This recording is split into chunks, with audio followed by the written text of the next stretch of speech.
ഇന്നത്തെ തിരുവചനം സങ്കീർത്തനങ്ങളുടെ പുസ്തകം 33:16-20 വരെ.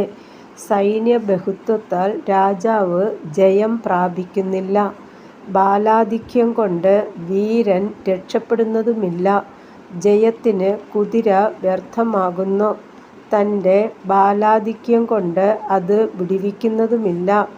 യഹോവയുടെ ദൃഷ്ടി തൻ്റെ ഭക്തന്മാരുടെ മേലും തൻ്റെ ദയയ്ക്കായി പ്രത്യാശിക്കുന്നവരുടെ മേലും ഇരിക്കുന്നു. അവരുടെ പ്രാണനെ മരണത്തിൽ നിന്ന് വിടുവിപ്പാനും ക്ഷാമത്തിൽ അവരെ ജീവനോടെ രക്ഷിപ്പാനും തന്നെ. നമ്മുടെ ഉള്ളം യഹോവയ്ക്കായി കാത്തിരിക്കുന്നു. അവൻ നമ്മുടെ സഹായവും പരിചയും ആകുന്നു. കർത്താവായ യേശുവേ, അങ്ങയുടെ നാമം വാഴ്ത്തപ്പെടുമാറാകട്ടെ. ആമേൻ.